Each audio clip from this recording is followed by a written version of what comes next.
आज मैं आप लोगों को रिवीजन कराऊंगा बोर्ड के पर्पज़ से। रिवीजन का मतलब ये है कि मैंने कोशिश करूंगा कि एनसीईआरटी के सभी क्वेश्चन पे डिस्कस करूं, लेकिन कैलकुलेशन आप खुद कर लेना। फार्मूला, आइडेंटिटीज़, ये सब चीज़ें याद अगर है, कैलकुलेशन करोगे तो मैं सिर्फ कंसेप्ट पे कंप्लीट रिवीजन कराऊंगा। सभी क्वेश्चन करा देता हूँ एक बार। तो आज हम सबसे पहले करते हैं क्वाड्रेटिक इक्वेशन से। तो क्वाड्रेटिक इक्वेशन को आप किस फॉर्म में देखते हो? ax² plus bx plus c equal to 0। मतलब ये आप जान लो कि अगर पावर 2 है तो मतलब वो क्वाड्रेटिक इक्वेशन है। ठीक है। अब जैसे एक क्वेश्चन दिया हुआ है कि x प्लस 1 का whole square equal to 2 into x minus 3, ये आपको दिया हुआ है। आपको पूछा गया कि क्या क्वाड्रेटिक इक्वेशन है, तो सिंपली जो मैथ्स के रूल्स हैं वो सारे आप करो। ये a प्लस बी का होल स्क्वायर हो जाएगा, ये हो जाएगा x² plus 2x plus 1, 2x minus 6। Arrange कर दो x², ये 2x प्लस में ये भी 2x खत्म हो गया, खत्म। तो x² प्लस 1 और ये इधर आ जाएगा प्लस 6 इक्वल टू 0। तो x² प्लस 7 इक्वल टू 0। तो आप सोचोगे कि सर आपने तो बोला कि ax² plus bx plus c equal to 0 होता है, तो क्या ये क्वाड्रेटिक इक्वेशन है? यस, ये क्वाड्रेटिक इक्वेशन है। b की वैल्यू 0 है, c का वैल्यू 7 है और a का वैल्यू 1 है। ठीक है, थोड़ा फास्ट कराऊंगा, जल्दी जल्दी कराऊंगा। अब क्वेश्चन एक्सरसाइज 4.1 का सेकेंड क्वेश्चन है, area of rectangular plot is 528। Second question ये है हमारा 4.1 एक्सरसाइज। कहते हैं area of rectangular plot is 528 metre square. ये रेक्टेंगुलर प्लॉट है, इसका एरिया दिया हुआ है 528 मीटर स्क्वायर। अब इसमें आपको क्या बोला है कि the length of the plot is one more than twice its breadth. कहते हैं लेंथ जो है, ये लेंथ ब्रेथ के ट्वाइस से 1 मोर है। तो मान लो कि आप क्या करोगे, लेंथ आप कितना ले लेते हो? x ले लेते हो, तो इसका मतलब ब्रेथ क्या हो जाएगा? ट्वाइस से 1 मोर मीन्स 2 इंटू एक्स, इसका ट्वाइस 2 इंटू एक्स, 2x हो गया प्लस 1, ये आपका लेंथ हो गया। तो एरिया क्या होता है? L into B equal to area of rectangle होता है। तो मीन्स 2x प्लस 1 को आप x से मल्टीप्लाई कर दोगे और ये दिया हुआ है कितना? 528। तो 2x² plus x minus 528 equal to 0। ये आपका क्वाड्रेटिक इक्वेशन हो गया। अगर रिड्यूस होता है तो आप रिड्यूस करोगे, और अगर रिड्यूस नहीं होता है तो आप इसी पे करो। अब इसको कैसे करते हैं तो आपको ये एक बार मैं बता देता हूँ, बार बार नहीं बताऊंगा। आपको करना क्या है, x equal to minus B plus minus b² minus 4ac whole under root upon 2a। मैं पूरा क्वेश्चन आज कराना नहीं है हमें, क्योंकि अब आपके एग्जाम 2 दिन बचे हुए हैं, 2 से 3 दिन में ऐसा तो है नहीं। लेकिन ये मैं करा सकता हूँ कि जिसको नहीं भी अगर समझ में कुछ चीज़ें आई हो तो वो समझ सकते हैं, कैलकुलेशन आप खुद करोगे। पहला क्वेश्चन हो गया। उसके बाद हमारा है दूसरा question, the product of 2 consecutive integers. कहते हैं 2 कॉन्सिक्यूटिव इंटीजर्स है। कॉन्सिक्यूटिव का मतलब होता है ठीक एक के बाद एक। तो अगर लेट फर्स्ट इंटीजर, सेकेंड, अगर फर्स्ट इंटीजर हम x लेते हैं, integer is x, then next क्या होगा? सेकेंड इंटीजर जो होगा वो हो जाएगा, कॉन्सिक्यूटिव है 1। अब यहाँ एक चीज और भी मैं साथ के साथ बता दूं, ये कॉन्सिक्यूटिव इंटीजर है। इंटीजर में भी पॉजिटिव और नेगेटिव हो सकता है, लेकिन कॉन्सिक्यूटिव, सिर्फ कॉन्सिक्यूटिव बोला है। 2 कॉन्सिक्यूटिव पॉजिटिव इंटीजर बोला है, मतलब पॉजिटिव लेना है। कॉन्सिक्यूटिव का मतलब होता है एक के बाद एक। ठीक है, वही आपसे अगर पूछा जाए कि 2 कॉन्सिक्यूटिव इवन नंबर, तो इवन नंबर हर एक 2 नंबर के बाद आता है। अगर पहला x होगा तो दूसरा x प्लस 2 होगा। उसी तरह से ऑड नंबर की अगर हम बात करें तो ऑड नंबर का भी डिफरेंसेस जो होता है वो 2 ही होता है। तो पहला अगर x होगा तो दूसरा x प्लस 2 होगा। लेकिन यहां सिर्फ इंटीजर है, इसलिए x और x प्लस 1 हो गया, पॉजिटिव इंटीजर है। अब इसमें बोला इसका प्रोडक्ट जो है 306 है। तो मतलब प्रोडक्ट अगर इसके 306 है तो प्रोडक्ट मतलब x into x plus 1 equal to 306। इसको क्रॉस मल्टीप्लाई कीजिए, x² plus x equal to 306। अब यहाँ x² plus x minus 306 equal to 0। ये आपका क्वाड्रेटिक इक्वेशन हो गया। फिर ऐसे निकालोगे तो आपके पास रूट निकल जाएगा और वही आपका इंटीजर होगा। 2 इंटीजर चाहिए। नेक्स्ट क्वेश्चन है, ये भी अच्छा क्वेश्चन है, एज से रिलेटेड है। थर्ड क्वेश्चन इसमें दिया हुआ है Rohan's mother is 26 year older than him. Rohan का मान लो let the Rohan age, let the present age of Rohan, present age of Rohan.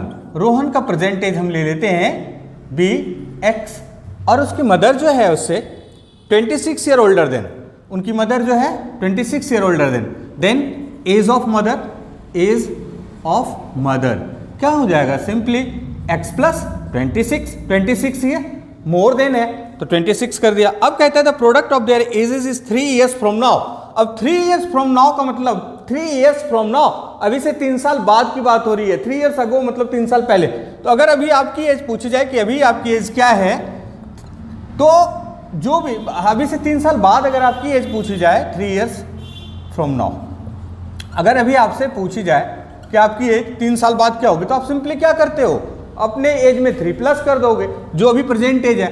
तो यहां हम क्या करेंगे, रोहन हो जाएगा कितना, रोहन हो जाएगा x plus 3 and mother will be x plus 26 है ना, तो x plus 26 plus 3 and finally x plus 29। और इनमें बोला गया है कि product of their age is, इनके एज का जो प्रोडक्ट है वो है 360 इस टाइम का, 3 साल बाद वाला। तो आप सिंपली इसको क्या करोगे, x plus 3 into x plus 29। अब यहां करोगे x स्क्वायर हो गया plus x square plus 29x plus 3x plus 87 equal to 0। तो x square plus 32x plus 87 equal to 0। फिर आप इसी फॉर्मूले को यूज करो और 2 रूट मिल जाएगा। जब 2 रूट मिलेगा मतलब x मिलेगा, तो जब नेगेटिव अगर आता है तो एज तो किसी का भी नेगेटिव होगा नहीं, you must have to consider the positive integers, वही एज हो जाएगा। और x हमने कंसीडर किया है रोहन का एज, तो रोहन का एज हो जाएगा, उसमें आप 26 प्लस करोगे तो उनकी मदर का एज हो जाएगा। यस, प्रोडक्ट दिया हुआ है ना, प्रोडक्ट कितना दिया हुआ था, सॉरी प्रोडक्ट 360, ओके 360 है। अब यहाँ माइनस 360 कर दीजिए, तो ये हो जाएगा एक्स स्क्वायर प्लस 32x और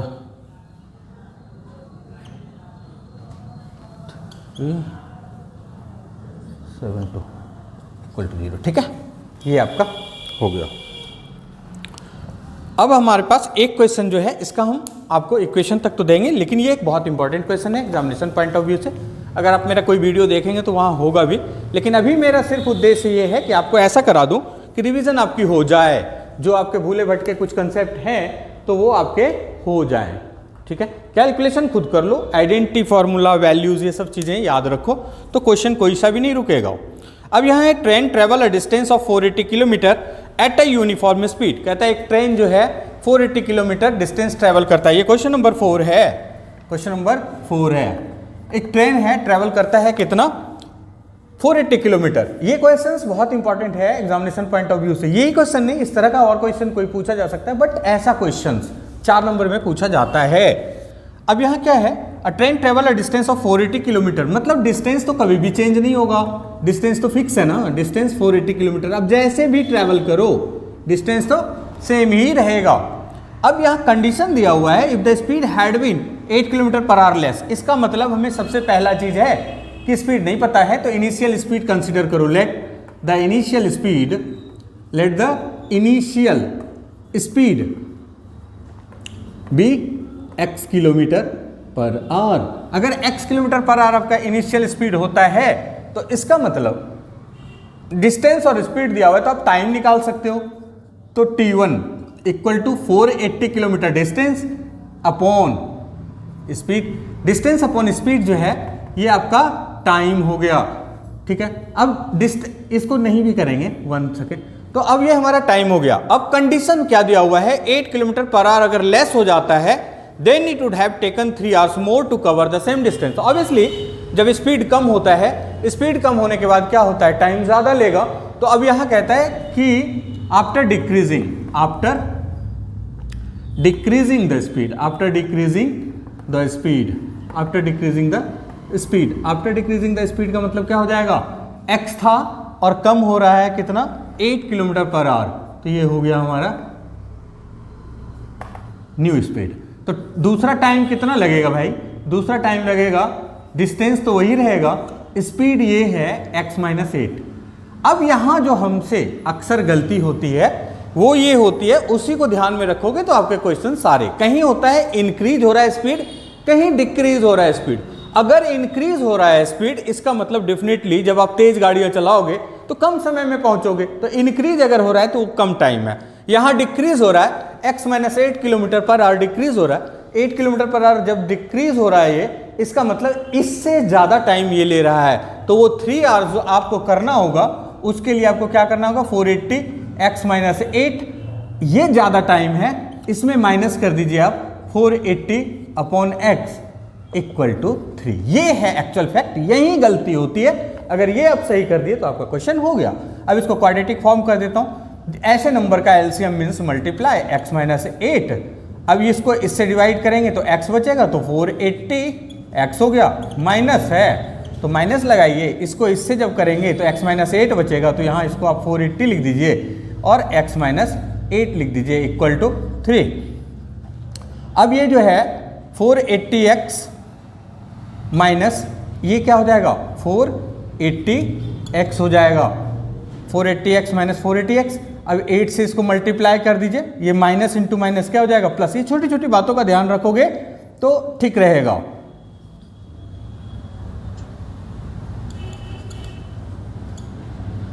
ठीक है, और एक स्टेप्स करने की बजाय यहीं कर देता हूं ना, नहीं कर देता हूं, एक स्टेप्स ही कर देता हूं, तो ये हमारा हो जाएगा x² माइनस 8x, ठीक है, इक्वल टू 3। अब देखो ये प्लस में है, ये माइनस में है, कैंसिल हो गया, इसको क्रॉस मल्टीप्लाई कर दो तो ये हो जाएगा 3x² minus 24x equal to 384 होगा, तो ये हो जाएगा 3840। अब यहाँ देखो 8 4 12 3 15, मतलब 3 से डिविजिबल है, all of this are divisible by 3, तो इसको कर दो x² माइनस 8x और ये हो जाएगा माइनस, ठीक है, इक्वल टू 0। इस तरह का इक्वेशन होगा और सॉल्व करोगे, 4 नंबर का क्वेश्चन है ये, ठीक है, बनता है। हमारा है एक्सरसाइज 4.2, 4.1 का मैंने आपको एक्सप्लेन कर दिया। एक्सरसाइज 4.1 क्वाड्रेटिक इक्वेशन, इसमें क्या है, find 2 numbers which some is 27 and product is 182। देखो ये लीनियर इक्वेशन से भी क्वेश्चंस हो सकता है, ये क्वेश्चंस अगर ध्यान से समझें तो। सम ऑफ 2 नंबर्स दिया हुआ है, तो सम ऑफ 2 नंबर्स क्या हो जाएगा, x plus Y equal to 27, x Y equal to 182। लेकिन ये क्वाड्रेटिक इक्वेशन हम करा रहे हैं आपको, तो इसमें कैसे होगा, तो अगर फर्स्ट नंबर हो जाएगा हमारा, ये क्वेश्चन नंबर आपका 3rd है, 4.2 का क्वेश्चन 3rd है। कहते हैं कि सम ऑफ 2 नंबर्स इज 27, तो एक हम फर्स्ट नंबर मान लेते हैं, फर्स्ट नंबर x हो गया, तो सेकेंड नंबर क्या हो जाएगा, सेकेंड नंबर जो हो जाएगा वो हमारा, देखो भाई ये फास्ट रिवीजन है इसलिए मैं ज़्यादा ये कुछ नहीं कर रहा हूँ एक्सप्लेन ज़्यादा, तो ये क्या हो जाएगा, सेकेंड नंबर क्या हो जाएगा 27 माइनस एक्स ना, दोनों का सम है 27, तो दूसरा क्या हो जाएगा 27 माइनस एक्स हो जाएगा। अब इन दोनों का प्रोडक्ट दिया हुआ है, तो प्रोडक्ट का मतलब multiply x into 27 minus x equal to 182। अब ये 182 हो गया, अब इसको मल्टीप्लाई कर दो, 27x minus x² equal to 180, तो 182 ही था ना रे, हाँ 182, ठीक है। अब इसको कर दिया, अब यहाँ आप क्या करोगे, ये माइनस में इसको उस तरफ ले जाओ ना, x² माइनस 27x, ये अपनी तरफ ही है 182 इक्वल टू 0। फाइनली अब आप x equal to minus B plus minus b² 4ac under root upon 2a से निकाल सकते हो। क्वेश्चन नंबर 4 इसका कराता हूँ। Question number 4th number question में क्या दिया हुआ है कि find 2 consecutive positive integer sum of which square, 2 positive integer consecutive positive integer, अगर फर्स्ट पॉजिटिव इंटीजर अगर x लेते हैं, फर्स्ट पॉजिटिव इंटीजर अगर हम x ले लेते हैं, तो सेकेंड पॉजिटिव इंटीजर क्या हो जाएगा, कॉन्सेक्यूटिव है तो x प्लस 1 हो जाएगा। अब ये 2 नंबर हो गया, अब इसमें क्या है, सम ऑफ व्हिच स्क्वायर, अच्छा इसके स्क्वायर का सम मतलब ऐसे होगा, ये एक नंबर है हमारा x, दूसरा x प्लस 1, इन दोनों के स्क्वायर का सम 365 है, तो ये x square plus a square plus 2ab plus b square equal to ये हो गया। अब इसको अरेंज कर दो, 2x स्क्वायर हो गया प्लस 2x हो गया और प्लस 1 माइनस 365 इक्वल टू 0, तो ये हो गया 2x square plus 2x minus 364 equal to 0, तो ये हो गया आपका x square plus x minus 182 equal to 0। अब आप आगे कर लेना। अब नेक्स्ट एक क्वेश्चन है फिफ्थ। क्वेश्चन फिफ्थ में क्या दिया हुआ है? क्वेश्चन फिफ्थ है एल्टीट्यूड दिया हुआ है, altitude of right angle triangle. ये राइट एंगल ट्रायंगल है, इसका एल्टीट्यूड दिया हुआ कुछ भी नहीं है, हाँ दिया हुआ है altitude of right angle triangle is 7 centimetre less than it's base. नहीं दिया हुआ है, कहता है बेस से 7 सेंटीमीटर लेस है, तो हम बेस को क्या करते हैं, बेस को x मान लेते हैं। ये राइट एंगल ट्रायंगल है, इसके बेस को x मान लेंगे, तो 7 सेंटीमीटर लेस है मतलब ये x माइनस 7 हो जाएगा। और इसमें आपका दिया हुआ है कि हाइपोटेन्यूज 13 है, ये है आपका हाइपोटेन्यूज 13 सेंटीमीटर। तो सिंपल सा चीज है, base square plus perpendicular square equal to hypotenuse square कर देंगे, एक इक्वेशन मिल जाएगा, x square plus A square minus 2ab plus B square equal to 169। इसको करो 2x square plus minus 14x और प्लस 49 माइनस 169 इक्वल टू 0, तो 2x square minus 14x minus 14x और माइनस ये हो जाएगा 120। अब ये सभी 2 से डिविजिबल है, तो x इसको रिड्यूस कर दीजिए सिंपलेस्ट फॉर्म में, इक्वेशन को लिखिए और फिर आप x इक्वल टू लगाइए और निकाल लीजिए। ठीक है, अब इसमें एक क्वेश्चन और है, एक कॉटेज इंडस्ट्री है produce a certain number of pottery article in a day. तो हम यहाँ क्या करेंगे कि मान लो कि हम let the number of potteries, pottery कोई बर्तन बना रहे हैं, कुछ भी बना रहा है, potteries produce in a day B x, produce in a day, एक दिन में x नंबर ऑफ आर्टिकल्स बना रहा है, ये हमें पता नहीं है।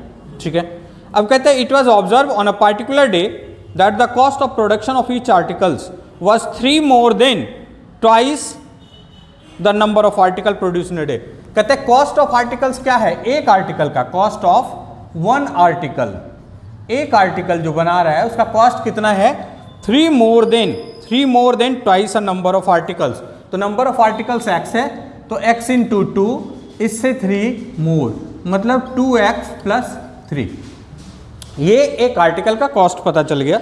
अब इसमें कहता है if the cost of production on that day is ₹90 find the articles produce. अच्छा, अब यहाँ हमें एक आर्टिकल्स का पता है और एक आर्टिकल्स के ये नंबर ऑफ आर्टिकल्स पता है और एक आर्टिकल्स बनाने में कितना खर्च हो रहा है वो पता है, तो अगर हम इसको मल्टीप्लाई कर देंगे तो टोटल कॉस्ट पता चल जाएगा। तो यही इक्वेशन बन जाएगा 2x प्लस 3 इंटू एक्स हो जाएगा इक्वल टू 90 है, तो 2x square plus 3x equal to 90, तो 2x square plus 3x minus 90 equal to 0, इस तरह का इक्वेशन आएगा और आप इसको निकाल लोगे। ठीक है, आपका 4.2 भी रिवीजन कंप्लीट हो गया। 4.3 अब करा देता हूँ आपका क्वाड्रेटिक इक्वेशन 4.3।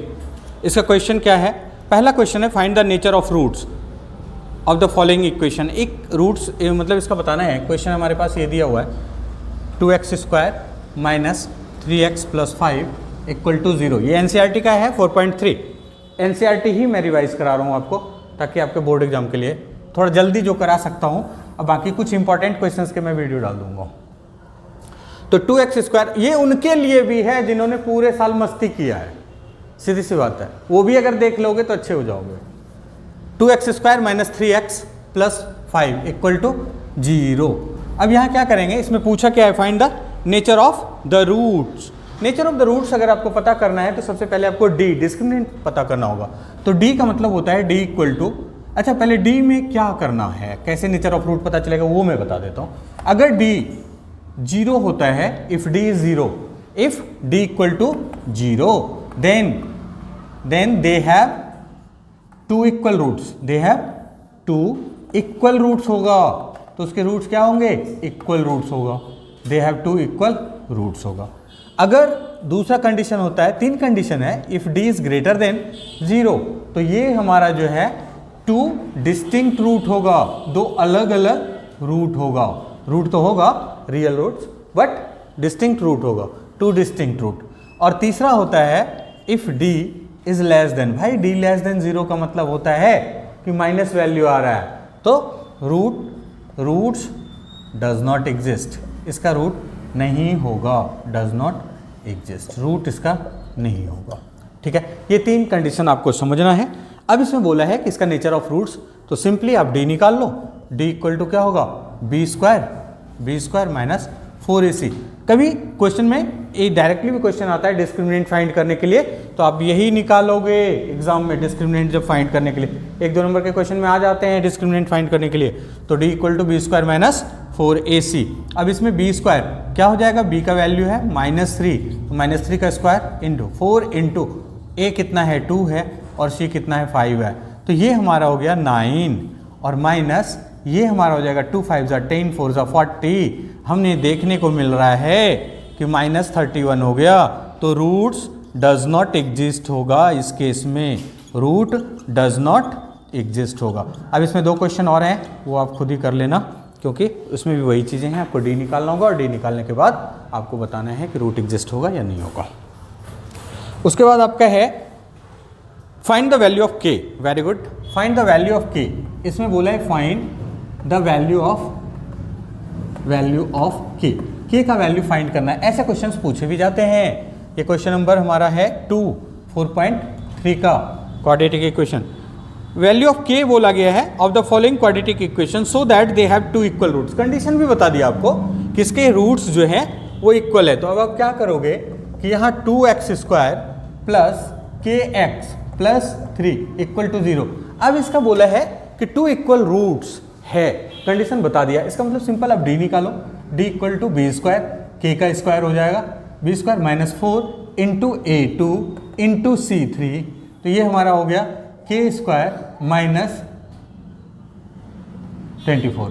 अब ये आपका d निकल गया और बोला है क्या इसमें कि दे हैव 2 इक्वल रूट्स, तो इक्वल रूट्स मतलब d तभी ये पॉसिबल होगा कि जब हमने ये कंडीशन बता दिया, इक्वल रूट्स तभी होगा जब d की वैल्यू 0 होगी। इसका मतलब you must have to compared by 0, k square minus 24 equal to 0, so k square equal to 24 and k equal to root under 24।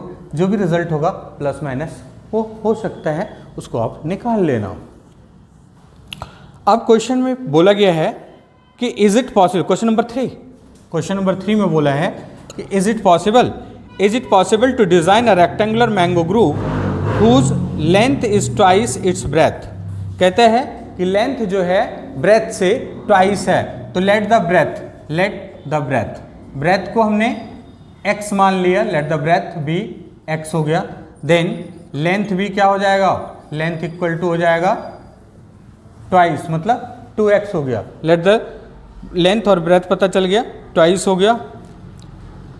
अब इसमें बोला है एंड एरिया 800, तो अब इसमें देखो x into 2x equal to 800, l into B होता है, तो 2x स्क्वायर इक्वल टू 800, तो x square equal to 800 upon 2 means 400 obviously, तो x स्क्वायर, तो x इक्वल टू क्या हो जाएगा, रूट अंडर 400 हो जाएगा, और 400 का स्क्वायर रूट 20 होता है, तो कहता है क्या पॉसिबल है क्या, यस ऑफ कोर्स पॉसिबल है।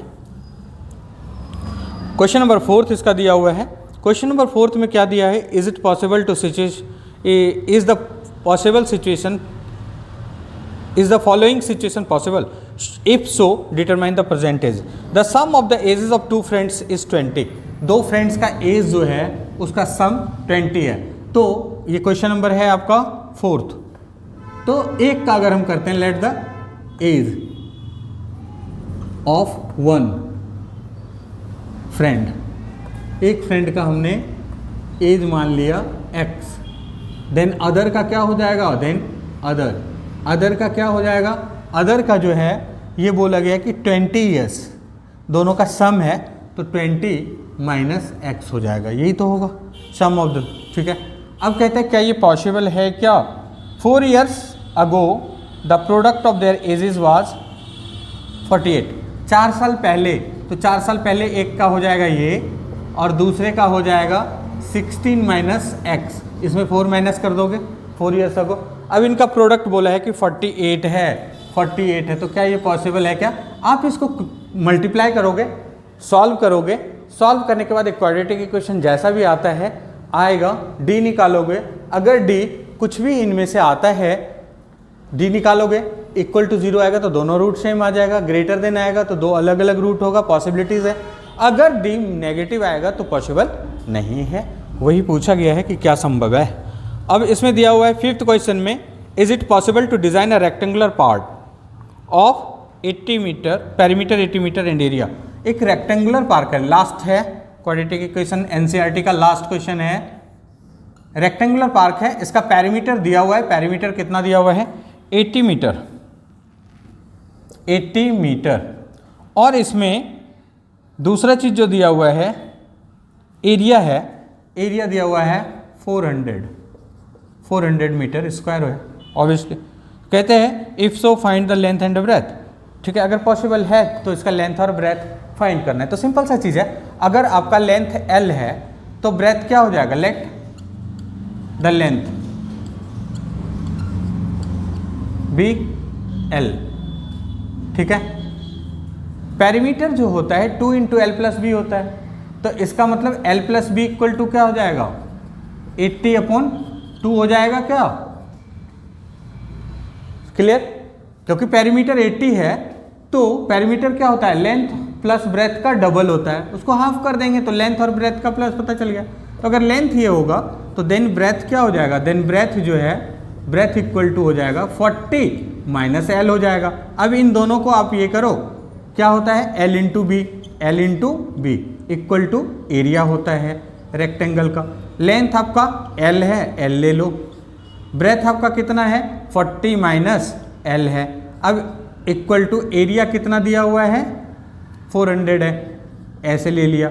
अब इसको इससे मल्टीप्लाई करो, इसको इससे मल्टीप्लाई करो तो 40L minus L² equal to 400 हो गया। इस सबको उधर अरेंज कर दो, L² माइनस 40L प्लस 400 तो अपनी तरफ है इक्वल टू 0। अब इसको अगर आप सॉल्व करोगे, सॉल्व करने के बाद अगर वैलिड आंसर आता है, वैलिड आंसर का मतलब पॉजिटिव वैल्यू आता है, तो इसका मतलब हो जाएगा। वैसे इसका आएगा 20 आएगा इसका, वो आप खुद सॉल्व कर लेना। क्वाड्रेटिक का मैंने करा दिया आपको शॉर्ट रिवीजन। अब एपी एनसीईआरटी करा देता हूँ शॉर्ट रिवीजन। तो एपी में सबसे पहला चीज़ आपको क्या क्या करा दूँ, इसमें 3 फार्मूले को याद रखो भाई, फार्मूला याद कर लो तो हो गया। 3 दिन बच्चे हैं, मैं शॉर्ट रिवीजन करा देता हूँ। an मतलब एक पार्टिकुलर टर्म की बात हो रही है, अगर वो निकालना है तो a + n - 1 × d होता है। दूसरा है sn मतलब सभी टर्म का अगर सम आपको फाइंड करना है तो ये होगा n/2 2a + n - 1 × d।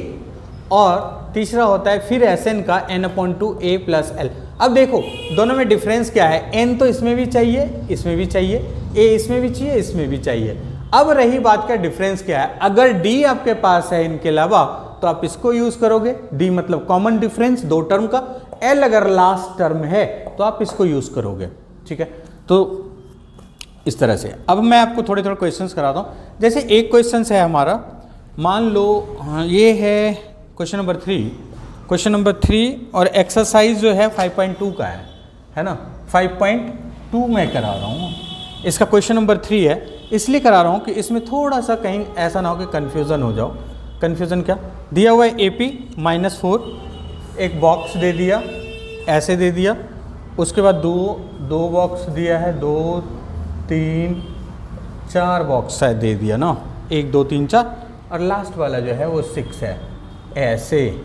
तो पूछा गया है इसमें कि बोला है कि find the missing term in this boxes. इस बॉक्स में मिसिंग टर्म।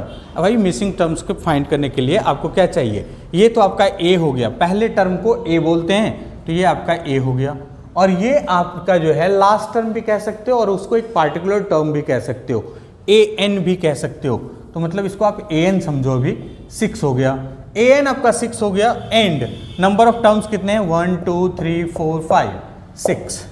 हाँ 1 2 3 4 5 6, तो n इक्वल टू हो जाएगा 6। अब क्या करेंगे कि अब हमारे पास अगर हम बात करें सेकेंड टर्म निकालना है, सेकेंड टर्म हमें निकालना है, तो हमें एक चीज़ पता करना होगा। सबसे पहला चीज़, किसी भी टर्म को निकालने के लिए d पता करना होगा। ये क्वेश्चन हो गया तो छोटे छोटे सारे क्वेश्चन हो जाएंगे। तो अब हमारे d निकालना है, तो a n इक्वल टू होता है a plus n minus 1 into D.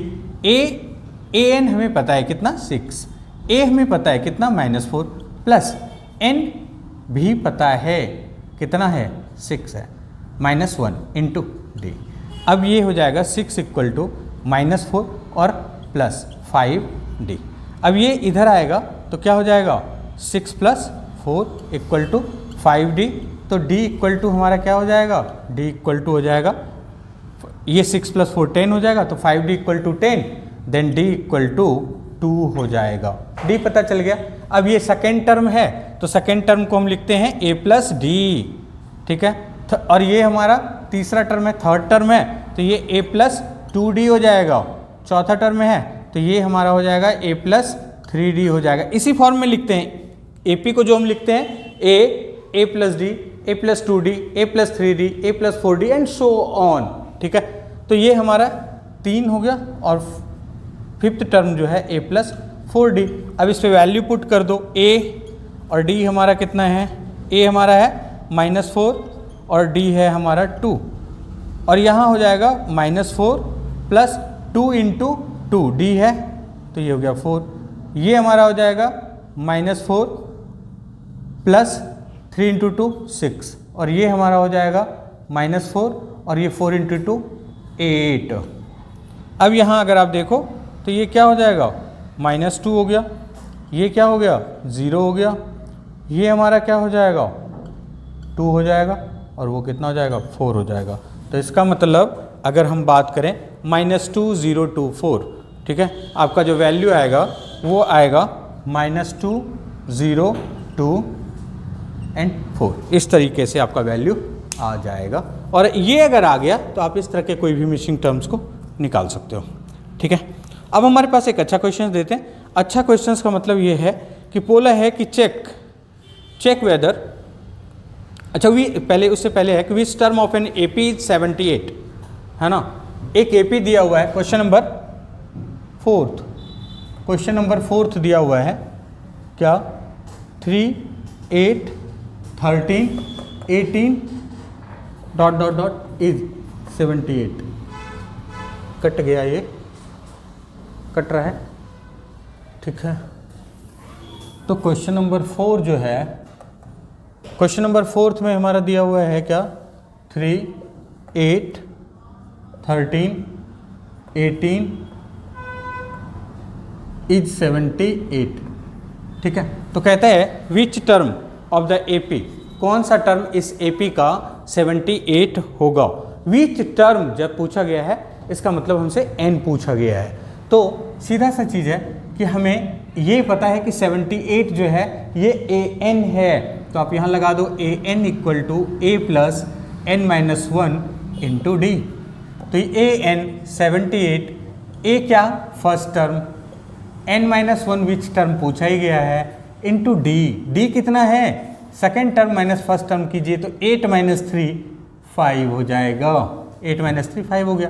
तो 78 equal to 3 plus 5n minus 5, 5n minus 5, तो 78 प्लस 5, ये हमारा हो जाएगा 2, यहाँ 3 minus 5 equal to -2 equal to 5n। तो ये हमारा हो गया, गलती हुई कहीं, 78 3 5n माइनस 5, 5n माइनस 5, ये हो जाएगा -2, ये +2 हो जाएगा, तो ये हो गया हमारा 80 इक्वल टू 5n, तो n इक्वल टू हो जाएगा 16, ठीक है। 16th टर्म पे 78 होगा। उसके बाद एक क्वेश्चन है, क्वेश्चन नंबर 6 है, check whether -150 is a term of AP 11852, कहते हैं -150। अब इसी तरीके से निकालेंगे। अब यहाँ बोला है कि 150 -150 एक AP दिया हुआ है, वो AP है 11852, इस तरह का AP है, कहता है -150 क्या check whether -150 is a term of A P, बोला कि क्या ये टर्म है। तो अब उसमें हमें ये देख लेना है कि अगर n इसी तरीके से करेंगे, अगर n हमारा फ्रैक्शन में नहीं आता है तो इसका मतलब होगा, और अगर फ्रैक्शन में आ जाता है तो -150 इज नॉट पॉसिबल। ठीक है, अब क्वेश्चन थोड़ा सा इसको देखते हैं कैसे। क्वेश्चन नंबर 7 है। क्वेश्चन नंबर 7 क्या है, एनसीईआरटी का है, exercise 5.2। Question number 7, question number 7 में क्या दिया है, क्वेश्चन नंबर 7 में बोला है फाइंड द 31st टर्म, मतलब 31st टर्म आपको फाइंड करना है। ठीक है, फाइंड द 31st टर्म। उसके बाद क्या बोला है, of an AP whose 11th term is 38, 11th term 38 है, मतलब A11 38 है, A11 38 है। और उसके बाद बोला है 16th term is 73, 16th term मतलब A15 कितना है 73, इस तरह का है। अब ये जब है तो आपको ये पता होना चाहिए, हमने यहाँ भी आपको करके दिखाया, अगर थर्ड टर्म कर रहे हैं तो A+2D हो रहा है, इसका मतलब 11th टर्म का मतलब A+10D हो जाएगा, A+10D इक्वल टू 38। अब ये आपको देख के लग रहा है कि हमने लीनियर इक्वेशन विद 2 वेरिएबल्स जो किया है उस तरह का A और D 2 वेरिएबल्स हो गया, तो ये हमारा पहला इक्वेशन मान लो। उसके बाद ये जो है हमारा A15 है, A16 है, हाँ A16 है, तो मतलब A+15D इसको कीजिए इक्वल टू 73, ये सेकेंड इक्वेशन हो गया। लीनियर इक्वेशन 2 वेरिएबल जैसे करते हैं, एलिमिनेशन मेथड या जो भी आप करना चाहो, 2 ही मेथड है आपका, क्रॉस मल्टीप्लाई तो है नहीं, एलिमिनेशन या सब्स्टिट्यूशन। ये एलिमिनेशन से ज़्यादा आसानी से हो जाएगा, आप निकालो, A निकल जाएगा, A निकलेगा, किसी एक पे पुट करो तो D निकल जाएगा, A और D निकल गया तो आप बता सकते हो 31st टर्म A+30D करके। ठीक है, अब क्वेश्चन हमारा है question number 13, how many 3 digits number are divisible by 7। अच्छा क्वेश्चन है, क्वेश्चन नंबर 13। क्वेश्चन नंबर 13 में है, क्वेश्चन नंबर 13 कहते हैं how many 3 digits number, 3 digits number, how many 3 digits number are divisible by 7। कहते हैं 3 डिजिट के कितने नंबर हैं जो 7 से डिविजिबल है। तो सबसे पहला चीज़ आपको ये समझ में आनी चाहिए कि 3 डिजिट के नंबर कौन कौन से हैं। एक तो 100 होता है, और सबसे पहला नंबर, और सबसे लास्ट नंबर जो होता है वो 999 होता है। अब इन्हीं में से कोई नंबर ऐसा है जो 7, हर एक 7th नंबर जहाँ से डिवाइड होना शुरू होगा वहाँ से हर एक 7th नंबर जो है डिविजिबल होगा। तो पूछा है ऐसे कितने नंबर हैं 100 से लेके 999 तक, 3 डिजिट का पूछा है, इसलिए आपको ये दिमाग में रखना है। 3 डिजिट का सबसे छोटा नंबर 100 और सबसे बड़ा, ये अच्छा क्वेश्चन है। तो 100 और 999। अब यहाँ कैसे पता करेंगे, देखो अब यहाँ आप सबसे पहले करो 100 को किससे डिविजिबल बोला है, 7 से। 7 से डिवाइड करो, 7 × 7, 3 आया, ये कट गया 0, 7 4 जा 28। अब यहाँ रिमाइंडर 2 बच रहा है। रिमाइंडर 2 का मतलब ये होता है कि अगर इसमें से 2 हटा देते हैं तो ये नंबर पूरी तरह डिवाइड हो जाएगा। लेकिन बात यह है कि अगर 100 में से 2 हटा देंगे तो नंबर 98 हो जाएगा, which is not 3 digit number. तो इसका मतलब कुछ ऐड करना होगा। तो ऐड क्या करना होगा, अब इसमें से देख लो, ये 2 है तो हमें किसका डिविजिबल चाहिए, 7 का। इसका मतलब 7 - 2 अगर हम कर देते हैं, 7 - 2 5 और अगर हमें मिल जाए तो ये नंबर डिविजिबल है। तो 100 + 5, 105 हमारा पहला नंबर हो गया, 105 हो गया, 105 पहला नंबर हो गया। दूसरा 7 से डिविजिबल है, इसका मतलब इसमें +7 हो जाएगा तो 112 हो जाएगा, 119 हो जाएगा। ये तो हमें पता चल गया, लेकिन लास्ट का नंबर क्या होगा, तो लास्ट सबसे बड़ा नंबर है 999। तो इसको 7 से डिवाइड कीजिए, 7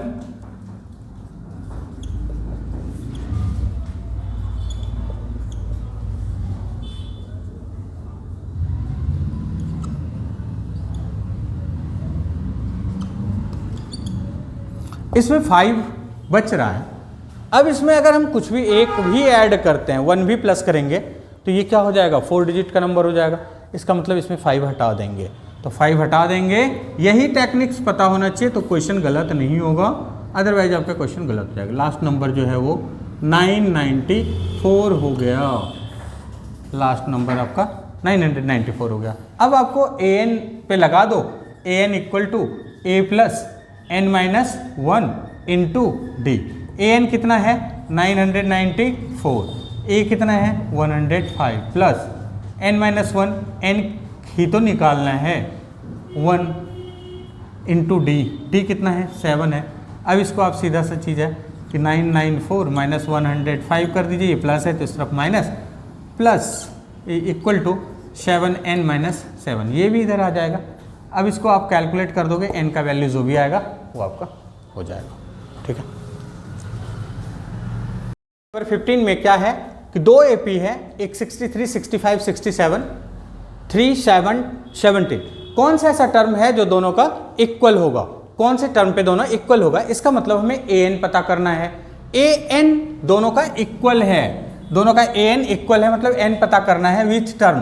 तो हम क्या करेंगे, पहले वाले AP का ले लेते हैं, a 63, d हमारा हो जाएगा 63 माइनस 65 माइनस 63 कर देंगे इक्वल टू 2।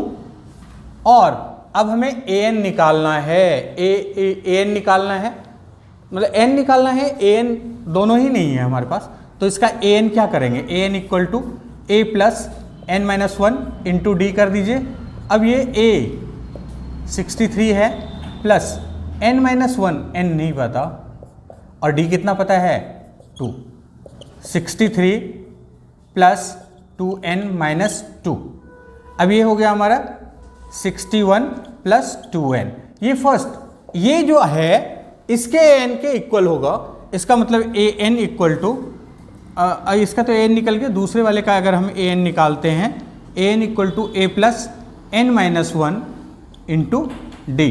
अब इसमें क्या है, a इसका कितना है 3 है, n कितने, n नहीं पता, तो n हो गया माइनस 1, और d इसका कितना हो जाएगा 10 माइनस 3, 7 हो जाएगा।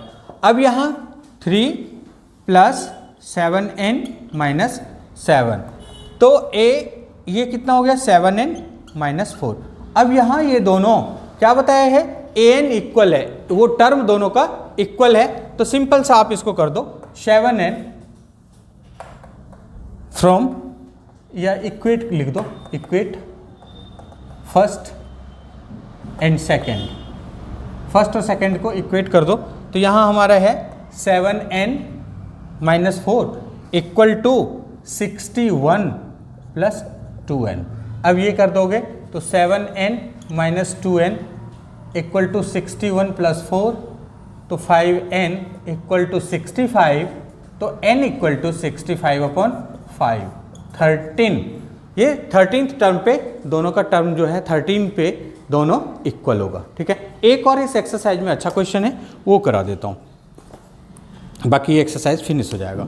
इस एक्सरसाइज का एक अच्छा क्वेश्चन ये है, find the 20th term from the last term, 20th term from the last term, है ना। क्वेश्चन नंबर 17 है, 20th term from the last term, last term. अब इसको देखो, इसमें क्या दिया हुआ है, AP दिया हुआ है, AP क्या दिया हुआ है 3, 8, 13 डॉट डॉट डॉट 253।